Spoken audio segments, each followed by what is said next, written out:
जय जय शिवधारा। हम लोग कोई भी काम करते हैं तो उसके लिए आवश्यक होता है कर्म, जिससे आगे जाके मिलता है फल। इसको समझते हैं। कोई भी काम करें तो होता है एक प्रोसेस, फिर दूसरा होता है एंड रिजल्ट। आध्यात्मिकता में भी, संसार में भी। और यह रूल पुरुष हो, नारी हो, बच्चा हो, बूढ़ा हो, संसारी हो या साधु हो, हर किसी के लिए है। कर्म तो करना ही पड़ेगा, फल तभी जाके मिलेगा। अभी कर्म के साथ क्या क्या जुड़ा है, तो इसको एक पैकेज के रूप में एक शब्द में कहेंगे प्रोसेस। आध्यात्मिकता में भी यह जरूरी है और संसार में भी यह जरूरी है। एंड रिजल्ट इस पर ही आधारित होगा। जितना रूल्स, रेगुलेशंस, नियमों को, सिद्धांतों को अपनाएंगे, उतना ही अच्छा रिजल्ट पाएंगे। और यह सबके लिए है। यहां बहाना नहीं चलेगा। देखा अनदेखा, इग्नोरेंस जिसमें होगा वो नुकसान झेलेगा। आलस्यों को तो लाभ होगा ही नहीं, वो पछताएंगे, दुखी होंगे, ठोकरें खाएंगे, एक एक के आगे उनको हाथ फैलाना पड़ेगा। भले अभी आलस्य करें या कंफर्ट जोन में रहें, हमें तो अपना ही घर अच्छा लगता है, अपने घर का ही भोजन चाहिए, हमें बाहर जाना अच्छा नहीं लगता, दूसरों के साथ बात करना अच्छा नहीं लगता, तो कंफर्ट जोन से उनको बाहर आना ही पड़ेगा। थोड़ी नींद कम करनी पड़ेगी, सुखों को छोड़ना पड़ेगा।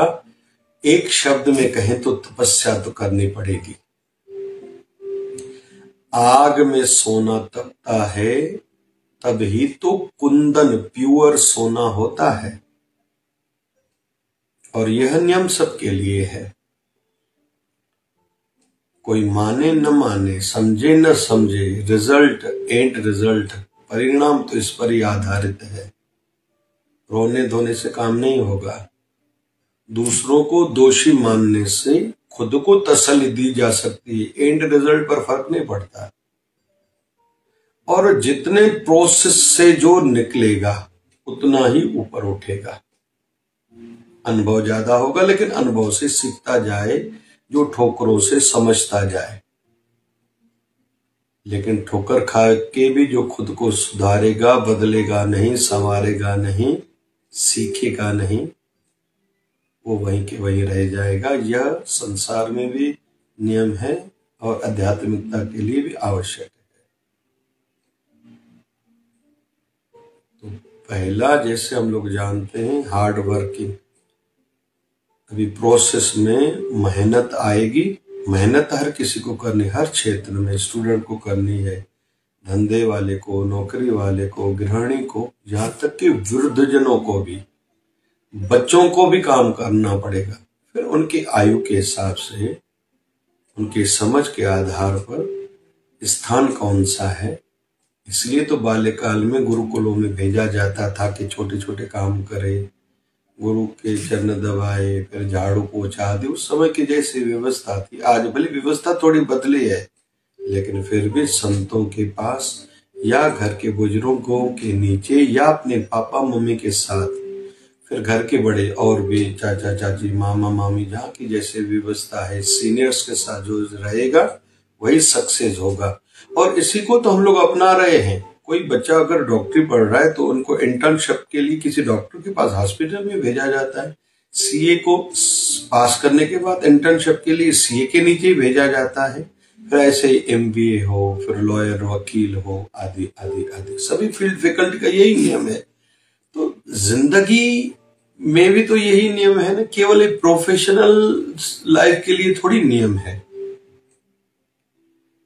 विवाह के उपरांत क्या जीवन में बदलाव आते हैं, भली पिक्चर्स में या घर में लड़का या लड़की देख रहे हैं, लेकिन उसको बताया भी जाना चाहिए कि ये बदलाव आएगा और अपन ऐसे ऐसे खुद में बदलाव लाएंगे। मतलब जिनका विवाह होने वाला है तो उनका दाम्पत्य जीवन अच्छा बीतेगा, क्योंकि हर कोई अपने जीवन के अनुभव से ठोकर खा के गलतियां करके पूरी जिंदगी केवल कहेगा मैं खुद का अनुभव करूं, एक्सपीरियंस करूं, तो जिंदगी थोड़ी है।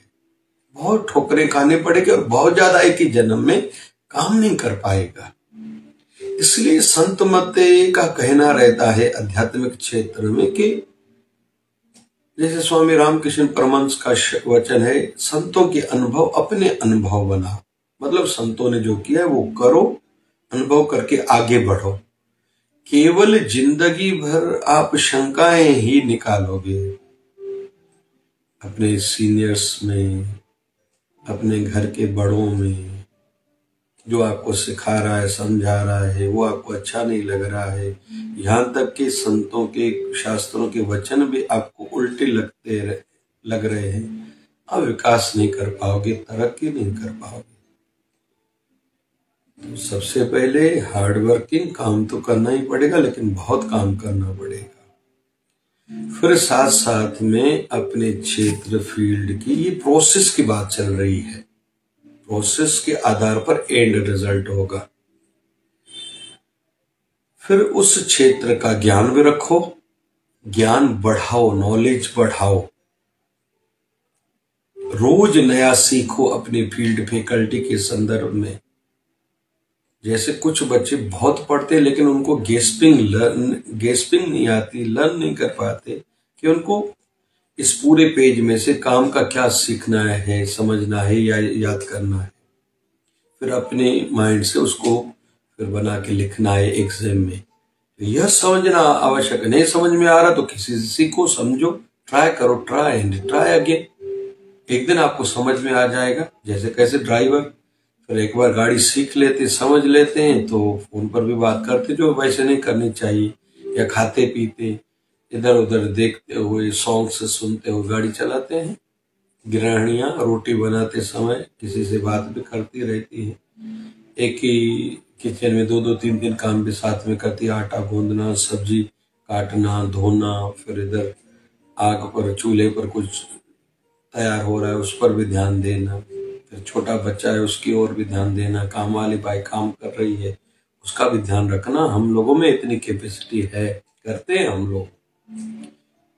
एक ही दुकान पर 5-5 हजार आइटम रहते धंधे वाले दुकानदार के पास। उनको याद रहता है कौन सी चीज कहाँ पड़ी, कितने आइटम पड़े हैं। 10 चीजें पड़ी हैं, वही आइटम 10 पड़े, 5 पड़े। ग्राहक 7 मांग रहा है तो 5 अभी दे दूंगा, 2 दिन के बाद दूंगा। ये दुकानदार को याद रहता है और याद रहना चाहिए। हम इतने शार्प हैं, करते हैं, लेकिन अभी जहां अप्लाई करना आवश्यक है, जिससे बहुत बड़ा फर्क गिर सकता है, बस आज ये सीख रहे हैं। प्रोसेस, हार्डवर्किंग के साथ थोड़ा थोड़ा नॉलेज बढ़ाते जाएं। साथ साथ में अपने बिहेव, डीलिंग पर भी नजर करनी पड़ेगी। मेरी डीलिंग कैसी है, या मैं अपने काम को कैसे देखता हूं। बहुत लोग अक्सर कहते हैं मेरी फील्ड अच्छी नहीं है, नेगेटिविटी आ गई, तो कैसे वो बढ़ेगा। एंड रिजल्ट उसको कैसे अच्छा आएगा। इसलिए बहुत लोग बड़े बड़े पद पर होने के बाद भी, घर के बड़े, पंचायत के बड़े, एसोसिएशन के बड़े, सदैव नकारात्मक, नेगेटिव सोचते, नेगेटिव बोलते रहते हैं। बहुत लोग तो घर में भी नेगेटिव बोलते रहते हैं। और बहुतों की आदत है सबको ही गलत समझते हैं, ये भी गलत, वो भी गलत, वो भी गलत। भैया वो गलत है या सही है। आपके बोलने से गलत सही नहीं हो जाएगा, सही गलत नहीं हो जाएगा। आप में नेगेटिविटी जो आएगी ये गलत रिजल्ट लाएगी। दूसरे काम कर रहे हैं या नहीं कर रहे, इससे आपको ज्यादा फर्क नहीं पड़ता। या चलो किसी की नेगेटिव माइंड कैसे बनती, किसी ने आके बताया। हम लोग रामायण के मूल में जाते हैं तो शूर्पणखा ने आके रावण को कहा था मेरा नाक काटा है राम और लक्ष्मण ने। आग बबूला हो गया रावण में, उनको नहीं छोड़ूंगा। जबकि रावण चाहता तो ये पूछ सकता था, क्यों काटा, तुम वहां गई क्यों? और दूसरा पक्ष जानने की कोशिश करता कि मैं जाके उनसे पहले समझूं, पूछूं क्यों उन्होंने काटा, तो शायद इतना झंझट नहीं होता था। फिर षड्यंत्र किया, बदला लेने की भावना रखी, सुरपंखा बच गई। रावण और 1,00,000 पूत 1,25,00,000 नाती, तहे रावण घर दिया न बाती। 1,00,000 पुत्र थे, 1,25,00,000 नाती थे, सब मर गए केवल उस एक डिसीजन के कारण कि उसके बहकावे में रावण आ गया था। सुरपंखा अपनी बहन के बहकावे में नेगेटिविटी आ गई थी। मां सीता को चुरा के लेके आया, उसके बदले में राम जी आए और कईयों ने कितनी बार ने उनको समझाया था, लेकिन अंत में रावण और रावण के बेटे और नाती सब नष्ट हो गए। एक गलती करी थी, कौन सी? सुरपंखा से पूछा नहीं था तुम्हारा नाक उन्होंने क्यों काटा, तुम वहां क्यों गई, उन्होंने क्यों काटा, और जाके पूछते थे भैया क्या बात हुई थी, तो गलती तो सुरपंखा की थी ना। उन्होंने सामने प्रस्ताव रखा था पहले लक्ष्मण के सामने, तुम मेरे साथ विवाह करो, तो उन्होंने कहा कि नहीं मेरा भैया ज्यादा सुंदर है, तो राम जी ने कहा मेरे साथ तो मेरी धर्मपत्नी साथ में है। ये हमारी नासिक पंचवटी का विषय है, आज की महाराष्ट्र की नासिक की बात है, जहां फिर रावण आया था, मां सीता को उठा के लेके गया था। तो कुल मिला के जड़ क्या निकला, बेस क्या हुआ, मूल कारण क्या हुआ? रावण को नेगेटिविटी बता गई और नेगेटिव हो गया, सतर्क नहीं हुआ, समझदार नहीं हुआ।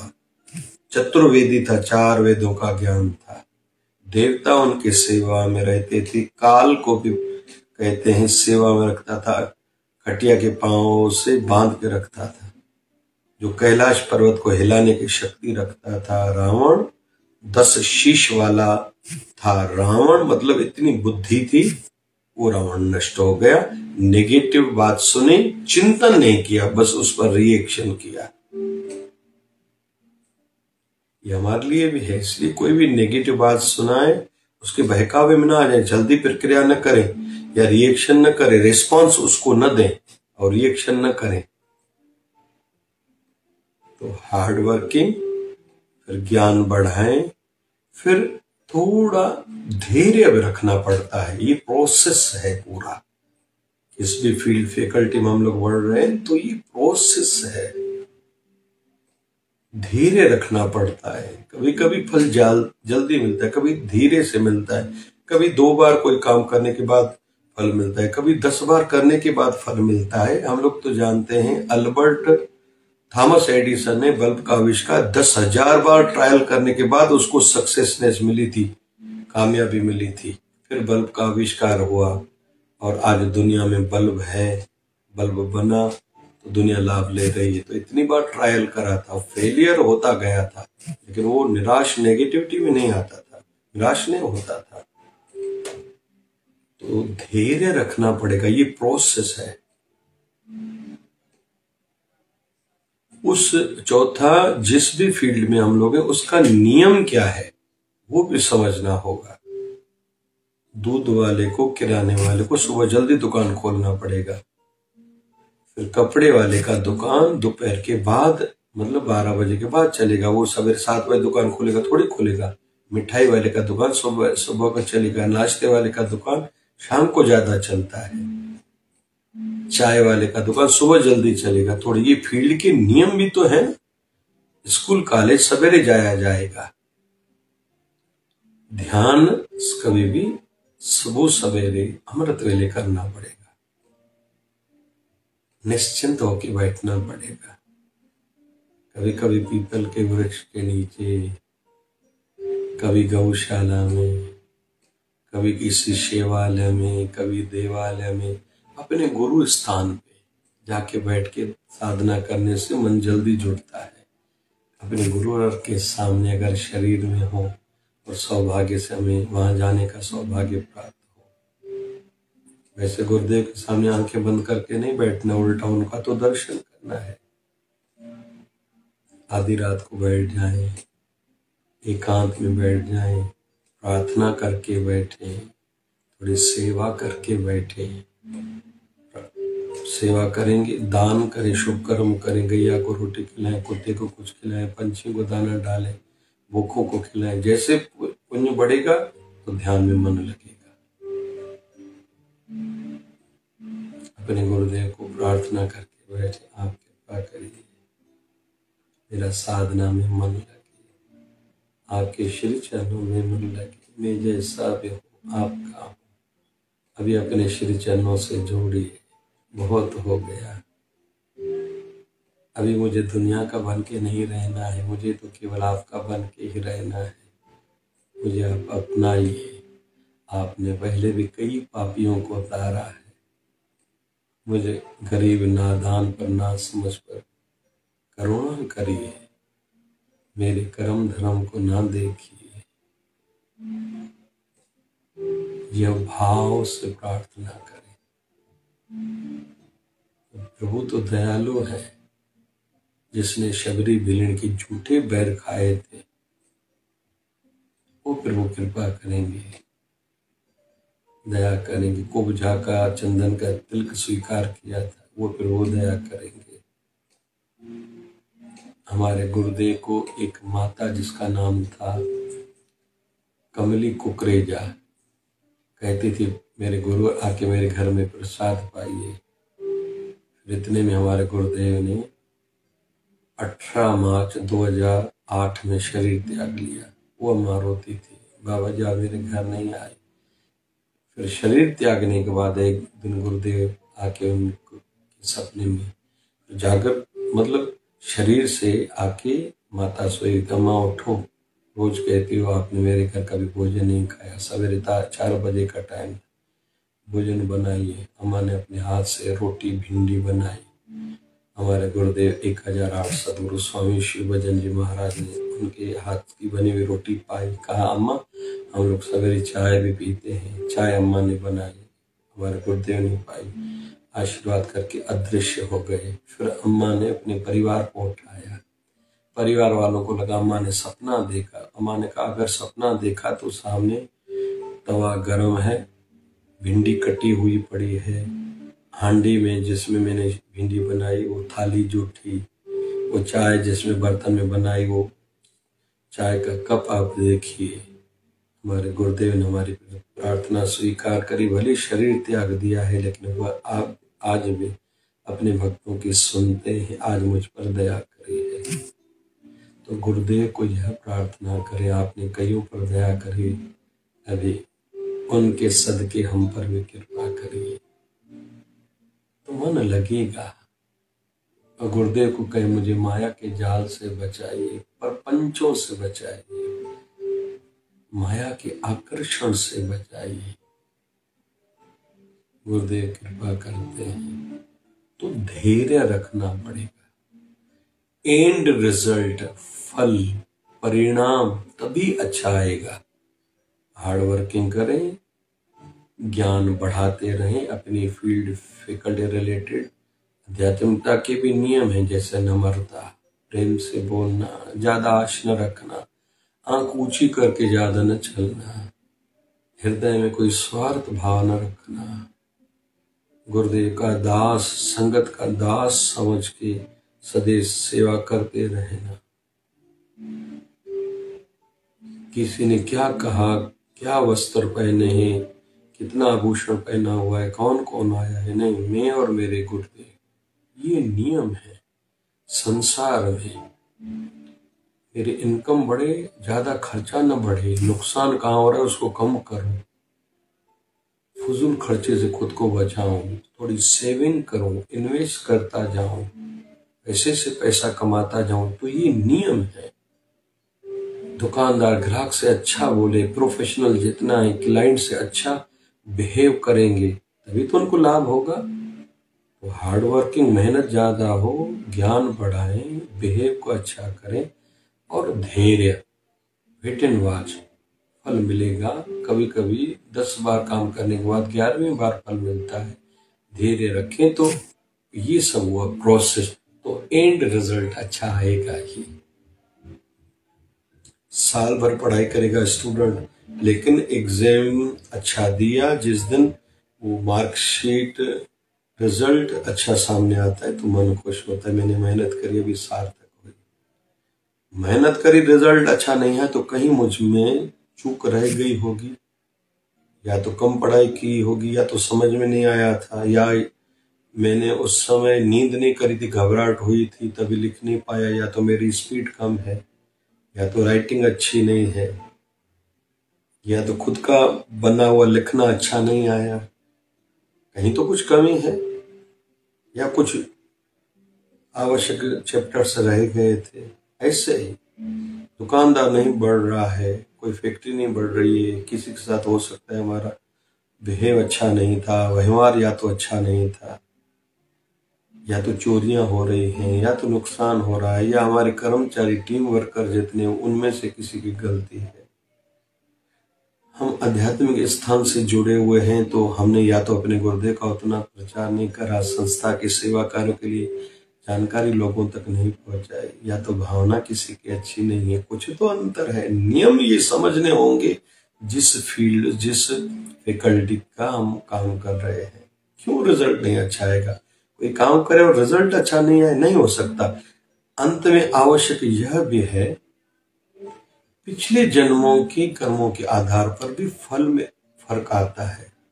कोई कोई थोड़ा कम काम करता है बचपन में, उसको रिजल्ट आ जाता है, पैसा खूब कमा लेता है, नाम खूब कमा लेता है, प्यार मिलता है, उनको आशीर्वादें मिलती है। कोई बहुत करता है, उनको कम मिल रहा है, लेकिन उन्होंने भी पिछले जन्म में करा है, उनकी बैलेंस शीट स्ट्रांग है, उनका कर्मों का खाता मजबूत है, तभी वो बचपन से आगे बढ़ रहे हैं। तो कुल मिला के साथ तो ये निकला आज नहीं, उन्होंने पिछले जन्म में करा था। जैसे आज जिसने मेहनत करके 200 कमाया, लेकिन कल तक जो कमाया हुआ 5,000 रुपए था वो भी पड़ा था, तो आज 5200 हो गए। आज कमाए 200 लेकिन उनके पास हो गए 5200। क्यों? 5,000 कल तक की मेहनत के थे, 200 आज की मेहनत के थे। वैसे ही जो बाल्यकाल में आगे बढ़ गए, जल्दी नाम कमा लिया, पैसा कमा लिया, आशीर्वाद है, प्यार मिल गया, कोई सुंदर है, तो पिछले जन्म में उन्होंने काम करा है, तो महत्व है कर्म का। आध्यात्मिकता में बाल्यकाल में कोई संत बन गया, किसी को सिद्धि प्राप्त है, उन्होंने मतलब तपस्या आज नहीं की, पिछले जन्म में तो की होगी। ध्रुव और प्रहलाद 5-5 साल के बालक हैं, दोनों को प्रभु ने दर्शन दिए, तो 5 साल की आयु में कितने सालों तक उन्होंने तपस्या की। इसका मतलब है पिछले जन्मों में उन्होंने साधना की थी, जिसके फल रूप में इस जन्म में 5 साल की छोटी आयु में इतना भाव ऊंचा था कि भगवान को दर्शन देने के लिए सामने आना पड़ा। तो कर्म की महिमा है, कर्म कामधेनु है, कर्म कल्प वृक्ष है। जैसा कर्म करेगा वैसा फल देगा भगवान, ये है गीता का ज्ञान। सभी शास्त्र संत बुद्धिजीवी यही कहते हैं कि कर्म तो करना ही पड़ेगा, मेहनत करनी पड़ेगी, ज्ञान अपने फील्ड फैकल्टी का बढ़ाते रहना पड़ेगा, और बिहेव डीलिंग अच्छी हो, चौथा फल में थोड़ा धैर्य हो, तो एंड रिजल्ट अच्छा आएगा ही। तो सब मिला के प्रोसेस एंड रिजल्ट, तो प्रभु दया करे हमने जो सीखा वो जीवन में अपनाए, प्रोसेस को समझें, अच्छा करते जाए, एंड रिजल्ट अच्छा आएगा ही। जय जय शिवधारा, जय जय शिवधारा।